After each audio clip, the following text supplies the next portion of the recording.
Hello, welcome to another episode of Commander Durdle. So this will be interesting. Obviously all of these videos are about me educating myself through the wisdom or madness of crowds with the algorithm that's shrink wrapped into archidekt. And for this one, I thought, well, we've got a set with mutate in it. I have no clue as to what a mutate EDH deck might look at, apart from the fact that I've wedged a load of, excuse the pun there, I've wedged a load of mutate creatures into here. So our commander is Nethroi, Apex of Death, white-black, green commander. It's a 5/5, a cat nightmare beast with mutate. So just to refresh everybody's memory, if you've not seen the episode of set musings that I did for this, mutate here is an alternative cost, so we can cast this spell for its mutate cost, put it over or under a target non-human creature you own, then mutate into the creature on top, plus all abilities from under it. This also has Death Touch and Lifelink, and whenever this creature mutates, return any number of target creature cards with total power 10 or less from your graveyard to the battlefield.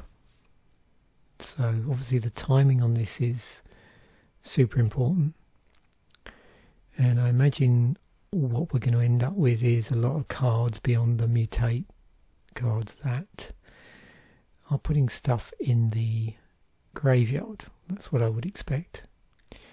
Now with white, black, green, so the absence of blue means it's probably not going to be through the mechanism of self-mill.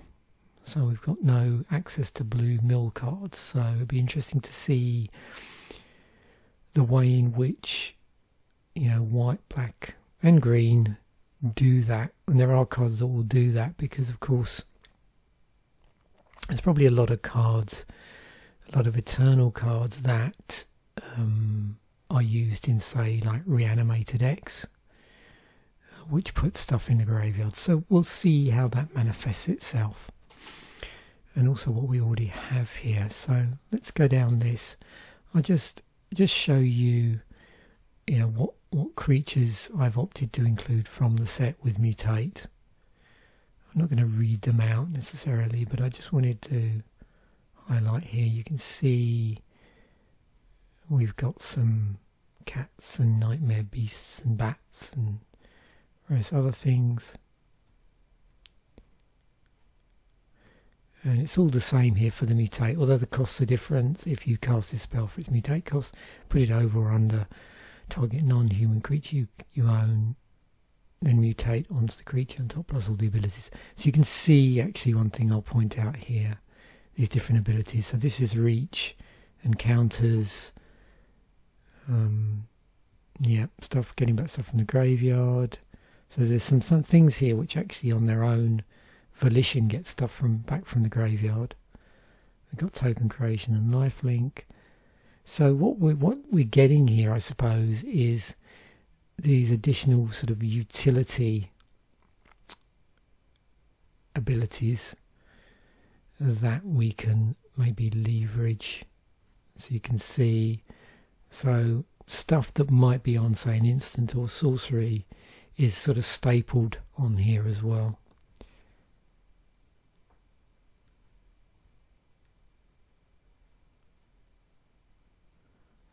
So I imagine this deck is quite mentally intensive. Then other cards we've got Death's Oasis.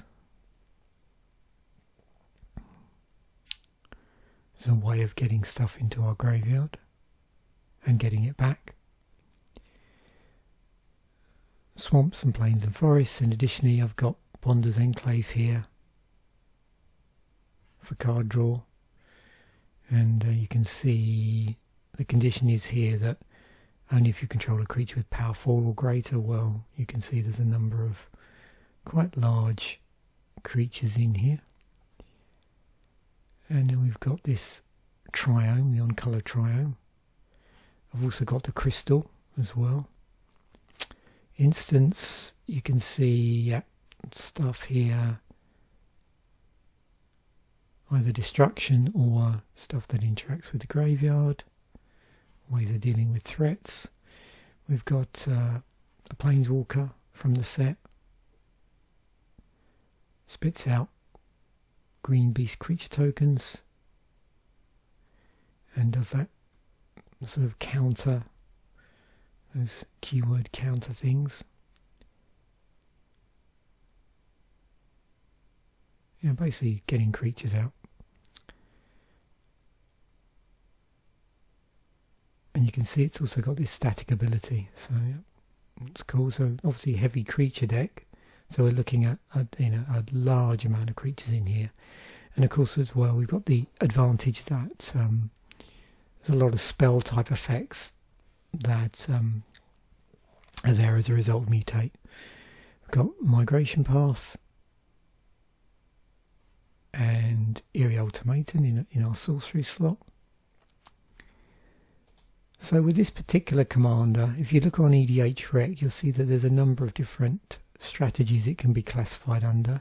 Mutate is the main one, Pod, Life Gain, Mill, Cat Tribal, +1/+1 counters, and so on. There's a whole ton of different things people have tried. And that's as a result of, not only what's on here, but the colour combination as well, and certain tribes that might mesh well with these sort of abilities in these colours. So yeah. So what do we got to do? I think I'm going to actually just, first of all, probably fill this up with creatures, see what it suggests, and then put in the utility. So we're going to go all in with creatures. So let's do that first.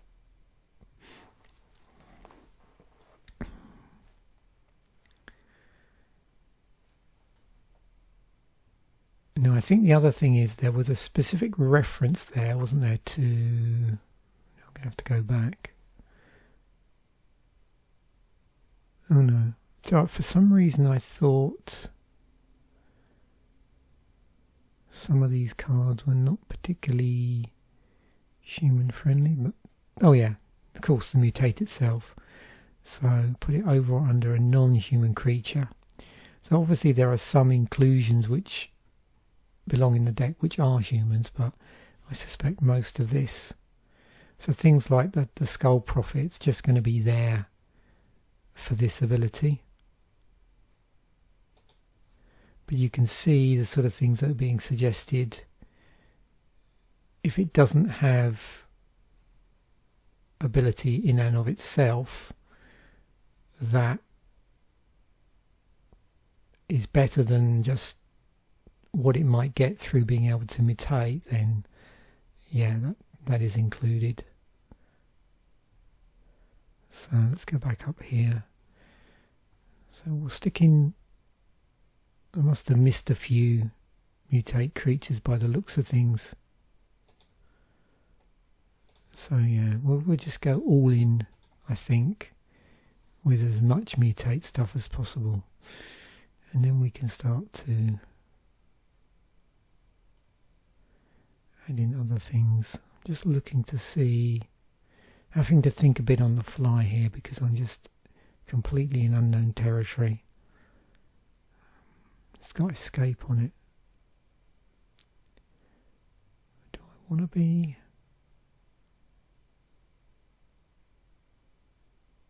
It doesn't really matter. Yeah, you have to be careful when you're doing like graveyard interactions as to, in some cards, whether you want to be completely exiling them. Is that the best way of using stuff that's in your graveyard? That cares about mutation.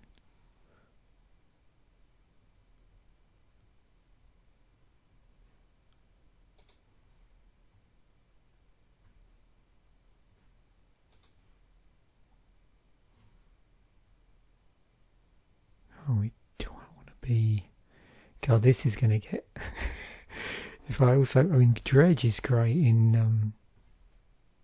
you know, I've built other decks before. In fact, one of the early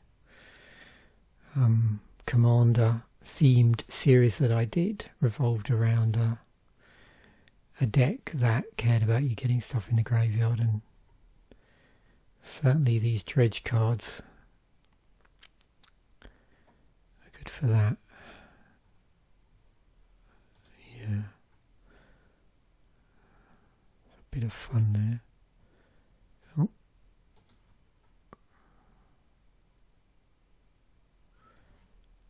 Whenever another card dies, or creature cards put into graveyard.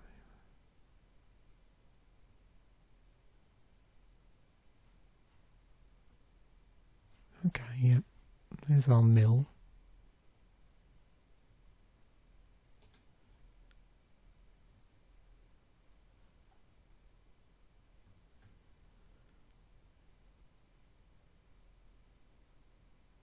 Draw a card.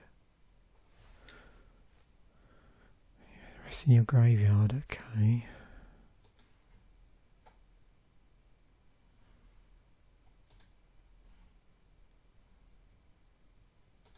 Yeah, Mysterious Egg.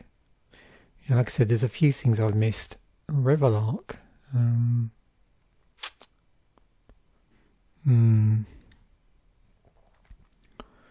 I think in here, because the creatures are so big,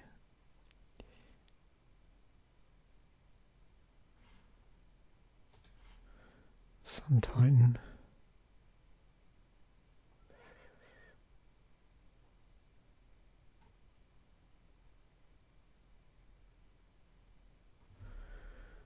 Okay. 27. So let's just keep going. Okay, I'm going to redo this just because I've added quite a lot of stuff. So I'll get easily, I think we're going to go into the 40s on this, maybe 30 something. Oh, there's another mutate creature bubbled up.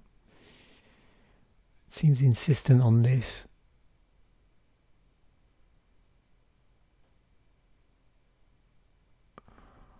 What the hell? Eternal Witness, yeah.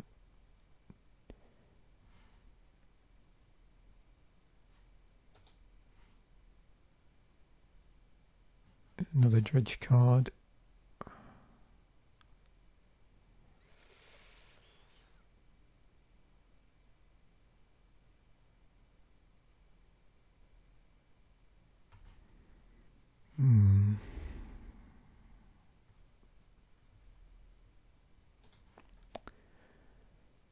Just sticking as much mutate in here as possible. Oh, shall we? Yeah.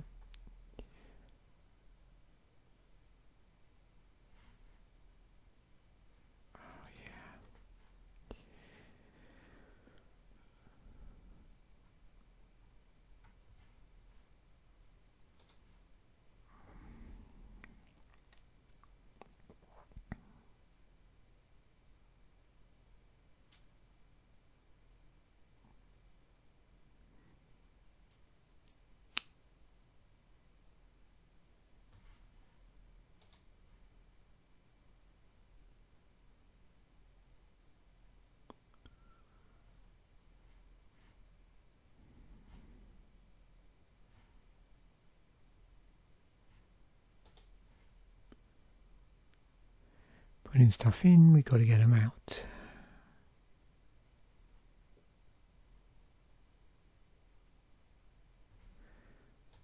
Yeah, I like these may cards rather than must type stuff. It's nice to be able to sort of turn on and off the stuff going into the graveyard if you can, I think.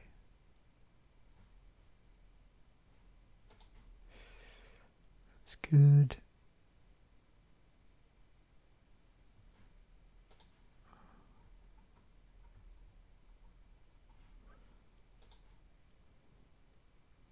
I think my strategy here is just put stuff in that looks cool. It could be fun.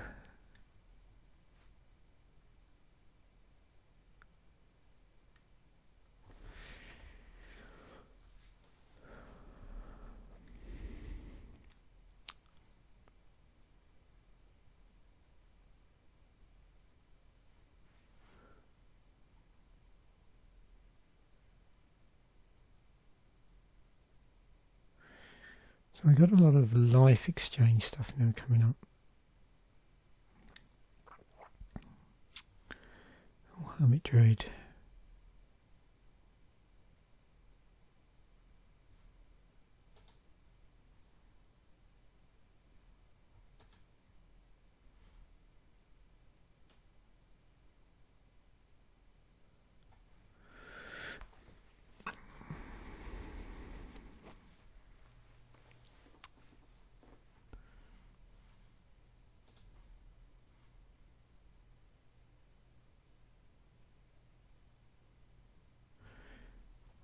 Definitely the wisdom of the crowd wants me to play Plucranus.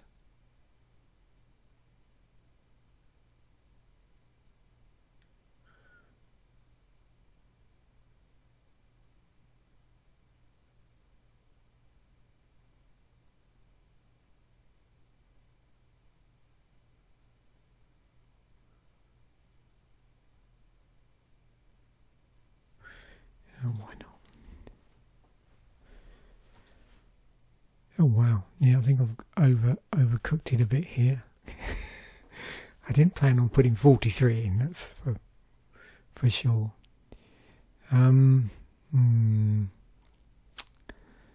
So let's go down this end. I would like some time in there.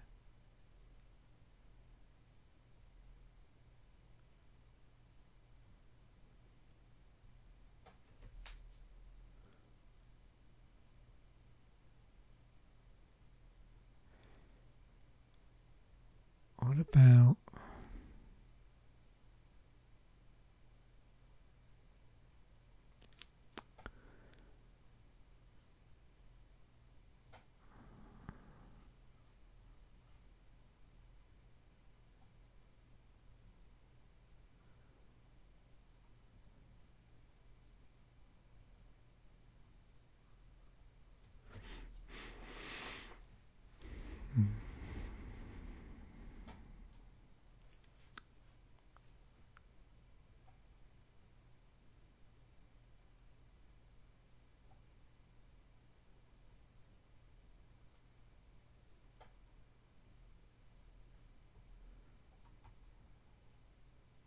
my 88 cards?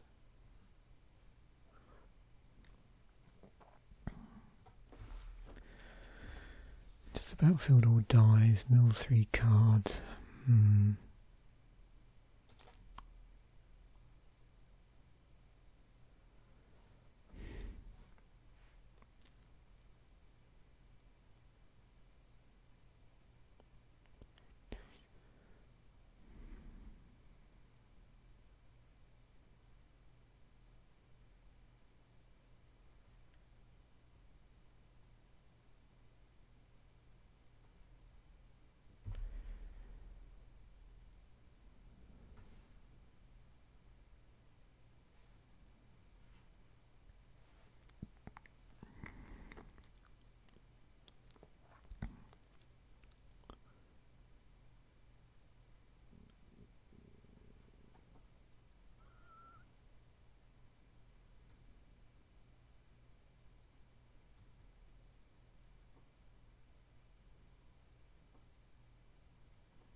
Right.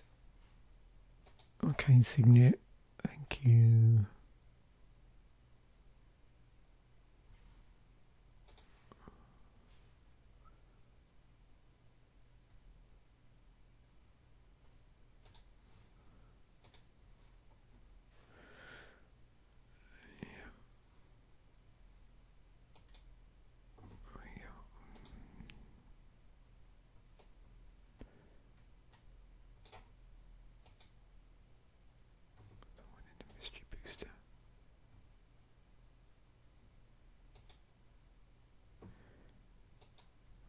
I remember they didn't really change this. I do like the. Well, actually, no, we'll leave that because sometimes we like to look at the price. So if I put the like an earlier one in there, it's going to bump the price of the deck up.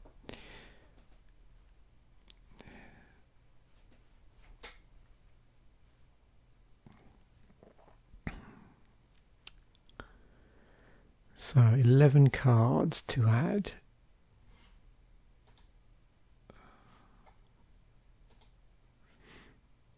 What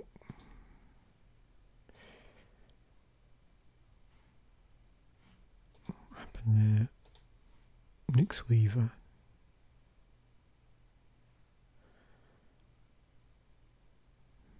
You may mill 3 cards.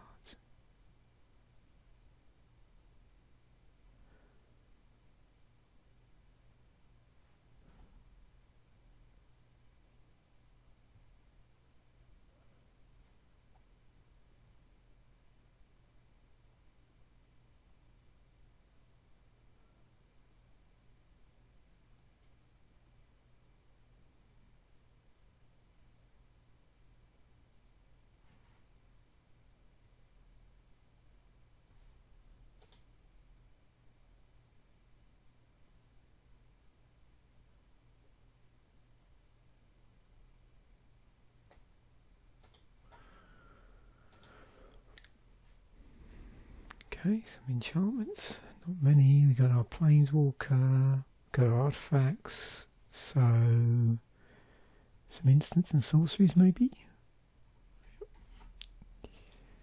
See what we've got here. Oh, Swords to Plowshares.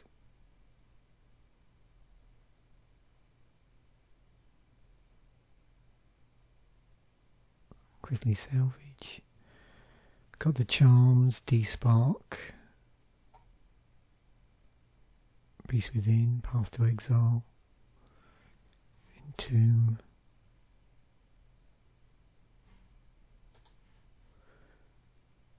there's a Putrefy, Deathsprout,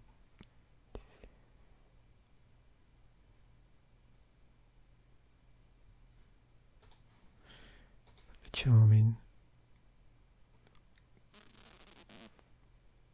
Yep. What have we got left? 5. Okay. Let's have a look at some sorceries. Okay, yep. Right Alive, Cultivate.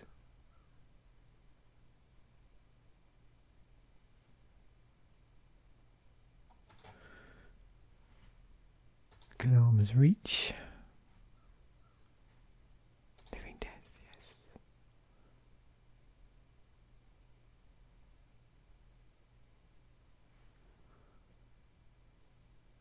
Swamp Mountains.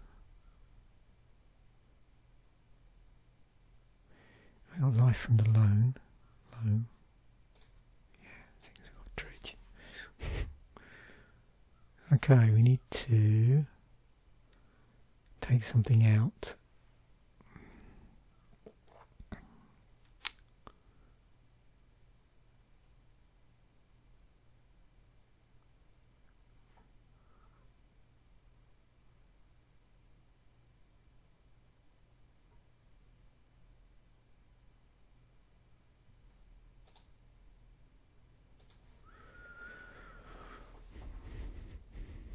And now what I'll do, I'm just going to swap out some basic lands with some utility lands.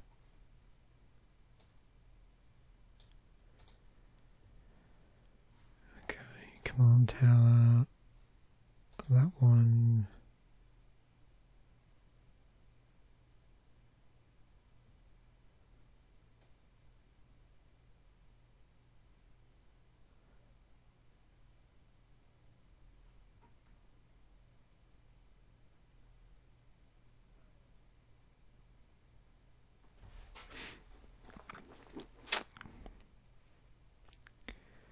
I want the temples in.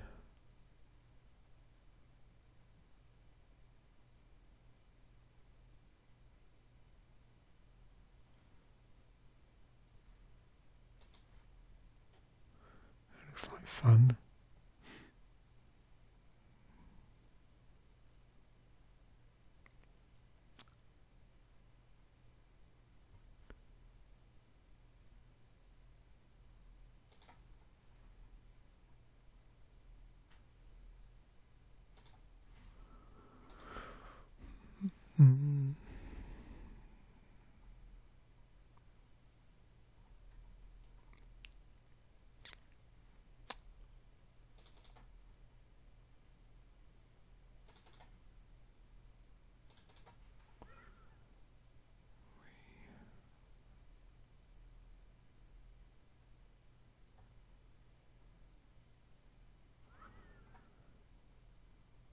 Rebalance this. So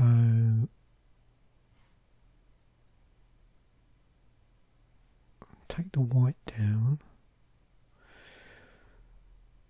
bring up the green.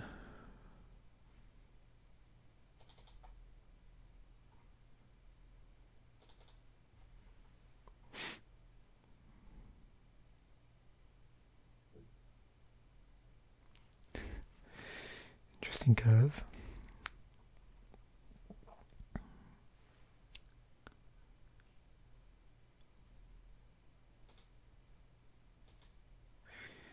And then one last look at grist. What's this? As long as it's grist.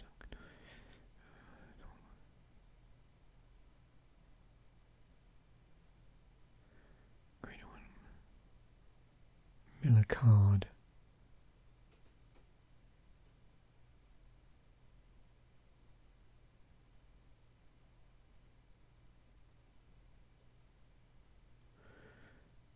Yeah, I wonder if that's better.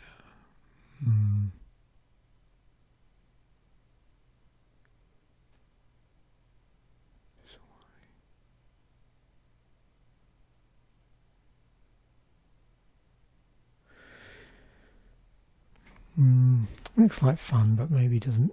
I don't know if that belongs in this deck. That's the trouble. Yeah, I really am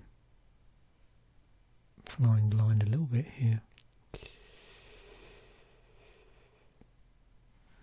177. Yeah, we're all in with creatures pretty much. Right.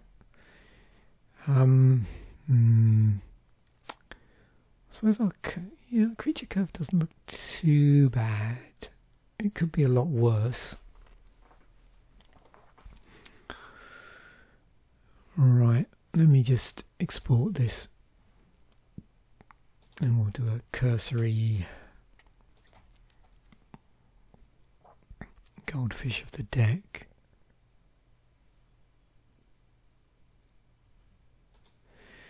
Yeah, my plan was this week to spend a bit more time getting used to this new interface, but I've been reading up so much on large language models and stuff connected with GPT that I just didn't have the time, unfortunately.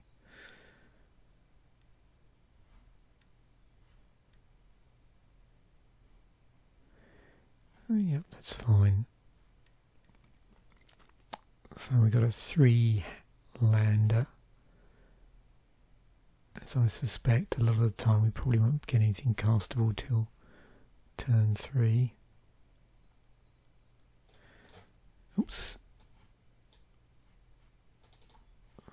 Oh, I keep doing that by mistake, double clicking. putrefy. At what point? So yeah, this isn't castable till... Where are we?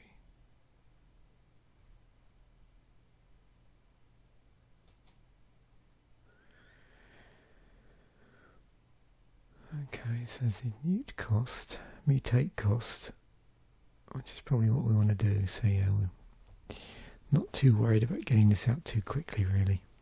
It's more building our board state. So I suppose what I'm more curious about is at what point do we start to be able to cast stuff and also defend ourselves. So we've got a putrefy, turn 3.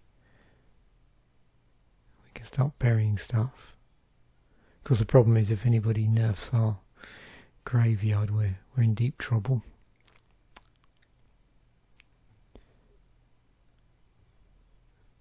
So yeah, the deck is really about durdling around with mutate. How could it be about anything else?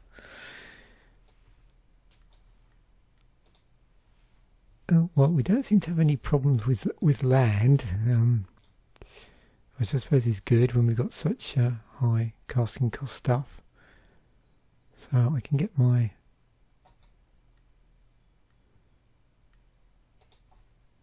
Cubwarden, because I have to have something to be able to mutate it with. Yeah, okay.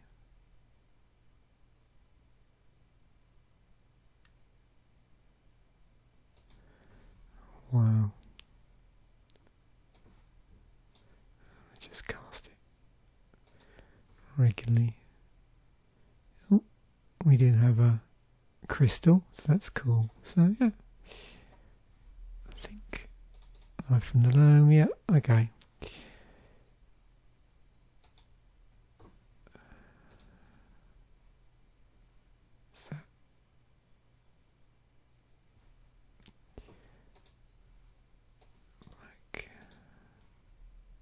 So it looks like at the moment we're a little bit stuffed for being able to cast anything.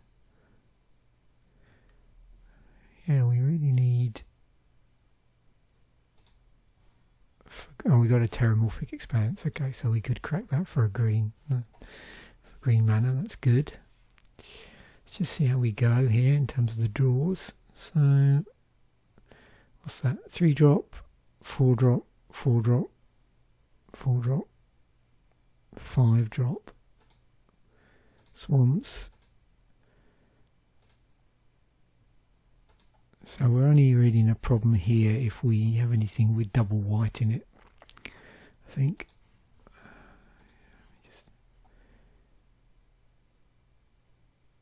So 2 land and an Arcane Signet. So that's fine.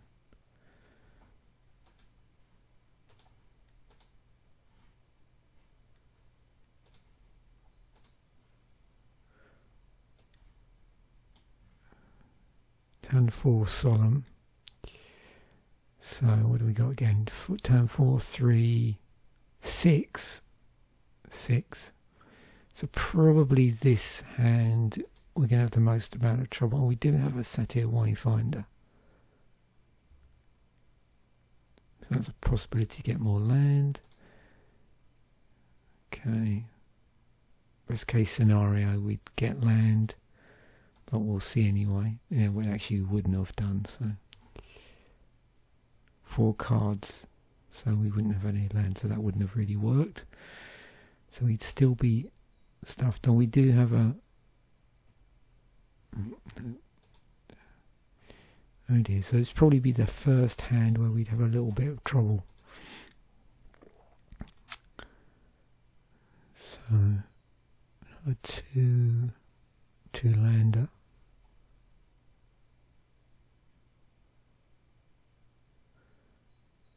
Yeah, we definitely need green here.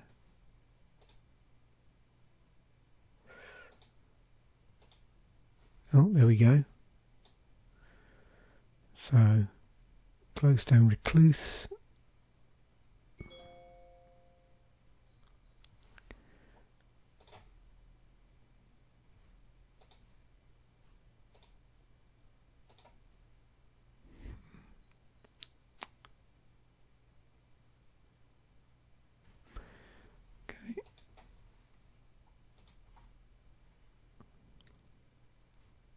Two swamps and a terramorphic expanse.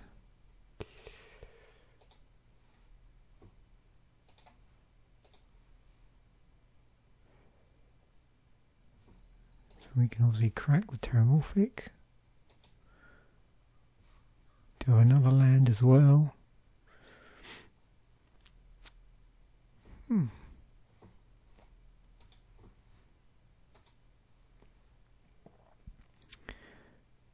Okay, so this is our first one land thing, so not good.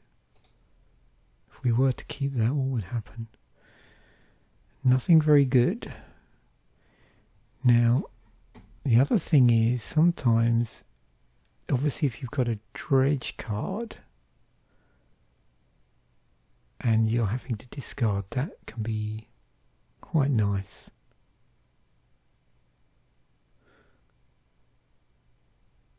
And of course, you know, we do want creatures in our graveyard, so it's not the end of the world. I didn't think about that actually, so yeah. Sometimes it is quite good that we have the option to shove stuff in our graveyard.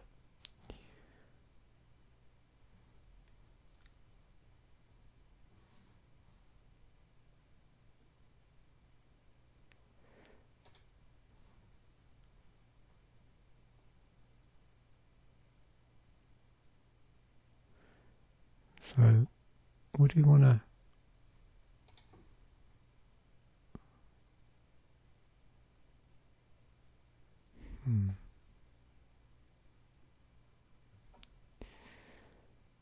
Interesting. What we could potentially do here. Let's just see where we go. So this is the first instance we get at. So we're going to be definitely shoving a few creatures into our graveyard there. And just one final one. So what's this? Two-lander. So I suppose you could argue with this deck, I'm, you know, not super concerned that I'm going to have to be discarding creatures, thinking about it. So yeah. Oh, there's something with dredge on it. Okay, so there we have it. Let's go back to the deck. What might I change here? I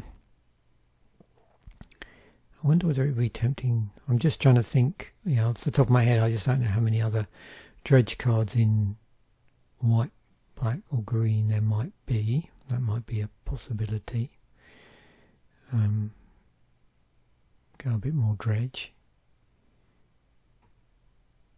I don't think I need to worry too much about the land. In actual fact, it might be tempting to pull the land count down a bit if I don't really care about discarding creatures into my graveyard, and then increase some of the utility. Might be a fun thing to do. There's probably a few other, if I just wanted to just be milling stuff without any, you know, cards which don't have a May trigger on them, that's another possibility, and just go with it. But of course the danger with any deck like this, if someone's running graveyard hate, then it really does or can mess things up.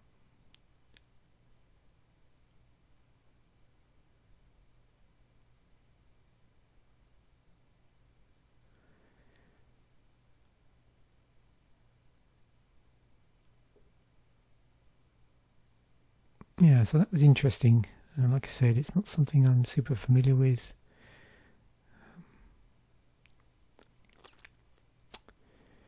And it's always interesting as well in the next set we've got, which I think is actually is a core set. Whether there's any overspill, which I don't think there is. So you know that thing where sometimes,